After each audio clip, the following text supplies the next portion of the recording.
10 अगस्त वो तारीख है जब 1950 को 341 धारा के तहत अक़लियती जो एससी एसटी की जातें थी उनको एससी एसटी के रिजर्वेशन से महरूम कर दिया गया था। लंबे वक्फे से कुछ सामाजिक कारकुन हैं जो इसके लिए मुतहर्रिक हैं, लड़ाई लड़ रहे हैं। ऑल इंडिया पसमानदा मुस्लिम महाज भी कई सालों से जो है ये जो पाबंदी है 341 पे, धारा 341 पे, उसको हटाने के लिए हर बरस 10 अगस्त को ज्ञापन देती रही है, मेमोरेंडम देती रही है। हमारे साथ पसमानदा ऑल इंडिया पसमानदा मुस्लिम महाज के कौमी वाइस प्रेसिडेंट मौजूद हैं। उनसे जानेंगे कि क्या ये मसला है और क्यों ये अब तक हल नहीं हो पा रहा है। वसीम भाई, कब से आप लोग ये तहरीक चला रहे हैं और क्या मांग रहती है आप लोगों की? देखिए, ये हमारा संगठन 98 से जो है तो चल रहा है और यही सामाजिक काम के लिए, सामाजिक बेदारी और सत्ता में हिस्सेदारी के लिए काम करता है। तो ये आर्टिकल 341 को जो पाबंदी लगी, धार्मिक पाबंदी कांग्रेस ने जो लगाया था नेहरू सरकार ने, तो इसको लेकर जब धर्म के आधार पर आरक्षण नहीं है तो फिर ये धर्म के आधार पर जो पाबंदी उन्होंने लगाई है कि अगर हिंदू धोबी है तो उसको फायदा मिल रहा, अगर मुस्लिम धोबी है तो उसको फायदा नहीं मिल रहा, हिंदू नट है तो उसको फायदा मिल रहा, मुस्लिम नट है तो उसको फायदा नहीं मिला। तो जो ये भेदभाव कांग्रेस ने हम लोग के साथ 10 अगस्त 1950 को किया था, उसी को लेके 98 से बराबर हम लोग हर साल 10 अगस्त को ज्ञापन देते हैं और सिर्फ बाराबंकी में नहीं, पूरे प्रदेश में देते हैं। हमारा संगठन पूरे इंडिया में चल रहा है, हर जगह आज जो है तो विरोध प्रदर्शन हमारा संगठन कर रहा है। और भारत सरकार से हम लोग की मांग है कि जो ये कांग्रेस ने काला कानून जो हम लोग के ऊपर थोपा था, इसको मोदी जी ने क्योंकि बहुत बड़े बड़े फैसले लिए हैं, धारा 370, ट्रिपल तलाक, ऐसे फैसले लिए हैं, तो बड़ी उम्मीदें हैं मोदी जी से कि इस फैसले को भी जो है तो वो वापस लेंगे और जो हमारे दलित भाई मुसलमान हैं उनके साथ जो नाइंसाफ़ी हो रही है इस 74 साल से, उनको भी इंसाफ मिलेगा। इसी सिलसिले में हर साल हम लोग 10 अगस्त को ज्ञापन देते हैं और जब तक की जो है ये नहीं होगा तब तक की हम लोग ये संघर्ष जारी रखेंगे। कितना नुकसान हो रहा है, किस तरीके से हित आप लोगों के प्रभावित हो रहे हैं जो पसमानदा मुसलमान हैं या और जो पसमानदा अक़लियत हैं, इस कानून पे जो पाबंदी लगी इसकी वजह से? देखिए, 10 अगस्त को जब से लगाया है, अगर आज वो कानून अगर पाबंदी न लगी होती तो कम से कम 5,000 हमारे एमएलए होते और हजारों हमारे एमपी होते और हजारों जो आईएएस पीसीएस डॉक्टर इंजीनियर बने होते जो बनने से वंचित होते। आज हमारा समाज जो पसमानदा कहा जा रहा, पिछड़े हुए, सिर्फ उसी वजह से है। अगर ये इंसाफ इन लोगों ने किया होता, अगर बराबरी का समझा होता, तो नाइंसाफ़ी ना होती, तो हमारे समाज के लोग अगर आज हजारों में एमपी एमएलए होते तो हमारी समस्या कहाँ होती, तो हमारी समस्या अपने आप ही हल हो जाती।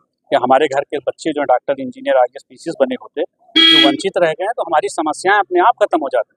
आज जो हम जूझ रहे हैं, हर स्तर पे हम लोग पिछड़ गए हैं इसी चक्कर में, जो इन्होंने भेदभाव कांग्रेस ने किया था। तो मोदी जी का जो नारा है सबका साथ, सबका विकास और सबका विश्वास, तो हम लोग को भी विश्वास है कि मोदी जी हम लोग के साथ इंसाफ करेंगे। इस वजह से इनसे उम्मीदें भी बहुत हैं और यही मांग करते हैं हम अपने संगठन की तरफ से, इतने सारे लोग आए सबकी तरफ से, कि मोदी जी इस पर ध्यान दें ताकि जो कांग्रेस ने एक काला कानून में धब्बा जो थोपा था संविधान के ऊपर, इसको हटाकर वो पसमानदा समाज के साथ भी इंसाफ करें जैसे सबके साथ करते हैं। 10 साल से मोदी हुकूमत है और 10 साल से आप लोग भी दे रहे हैं, कहाँ तक ये मसला पहुँचा? क्या कुछ फीडबैक, इसमें कुछ रिजल्ट निकल के आया?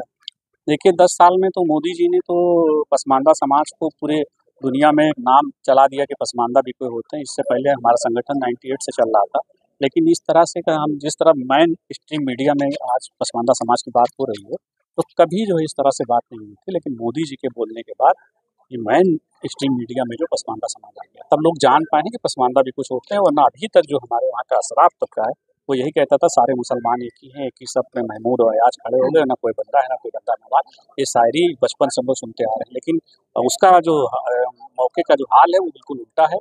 भेदभाव हमारे वहाँ है, जात बिरादरी हैं, इससे इनकार नहीं किया जा सकता है और इस्लाम में नहीं है, लेकिन भेदभाव है। और हिदाया जो किताब है, बहुत बड़ी किताब है, जिससे आलिम लोग अपना मसला बताते हैं, उसमें भी बिरादरी का जिक्र है, तो इससे इनकार नहीं किया जाता। जात बिरादरी जैसे नॉन मुस्लिम के वहाँ, वैसे हमारे वहाँ तो जो नाइंसाफ़ी हम लोग के साथ ये हुई कि सारे मुसलमान एक हैं, वो एक धोखा था अशराफ तबके का, जो जिस तरह से हम लोग के साथ किया, इसी में पसमानदा समाज में पीछे हुए हैं।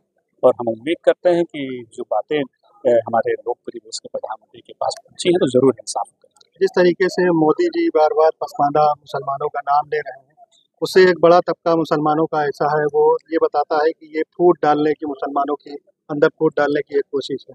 देखिए, फूट डालने का काम तो अशराफ जो आज विरोध कर रहे हैं, अशराफ ने किया था। उन्होंने देवबंदी, बरेलवी, अहले हदीस उन्होंने बनाया था, पसमानदा मुसलमानों ने नहीं बनाया था। बंटवारा का काम उन्होंने किया। आज पसमानदा समाज अपने क़यादत की बंटवारा चाहता है कि जितना हमारी आबादी हमको हक मिले। हम मुसलमानों में बंटवारा नहीं चाहते, हम क़यादत में बंटवारा चाहते हैं। क्योंकि क़यादत वही लोग कर रहे थे जो 15% वाले हमारे अशराफ मुसलमान थे वही क़यादत करते थे, हम लोग को भेड़ की तरह हाँक रहे थे। आज जब क़यादत के बंटवारे की बात आ गई तो वो कह रहे हैं कि मुसलमानों में बंटवारा भाजपा करा रही है, ये लोग कर रहे हैं, पसमानदा वाले कर रहे हैं। लेकिन हम क़यादत में बंटवारा चाहते हैं, हम मुसलमानों में बंटवारा नहीं चाहते हैं, ना हम कर रहे हैं। ये जो है तो वो गुमराह करने का काम कर रहे हैं कि मुसलमानों में बंटवारा हो रहा है। बंटवारा उन्होंने किया था, हमको जो देवबंदी, बहरेलवी, अहले हदीस उन्होंने बंटवारा किया और सबके सरबराह जो है तो अशराफ मुसलमान है, कोई पसमानदा मुसलमान है। जितनी मज़ारें हैं सबके गद्दी नशीन कौन है? सब अशराफ मुसलमान हैं। जितने मदरसे हैं लगभग सबके मोहतमीम जो है तो अशराफ मुसलमान हैं। तो पसमानदा तो वहाँ पढ़ने वाले हैं, मज़ार के मुरीदीन पसमानदा हैं, तो हर जगह हम देने वाले हैं, लेने वाले सब अशराफ लोग।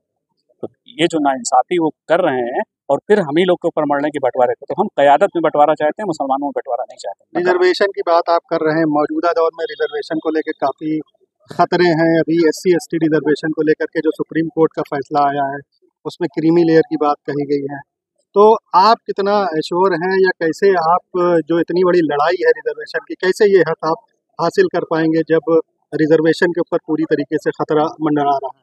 देखिए, हम तो 74 साल से झेल रहे हैं। देश आज़ाद हुआ लेकिन हम लोग आज़ाद नहीं हो पाए। 10 अगस्त 1950 को जब कानून बना उसके बाद इन लोगों ने जो पाबंदी लगा दी तो हम लोग तो 74 साल से झेल रहे हैं।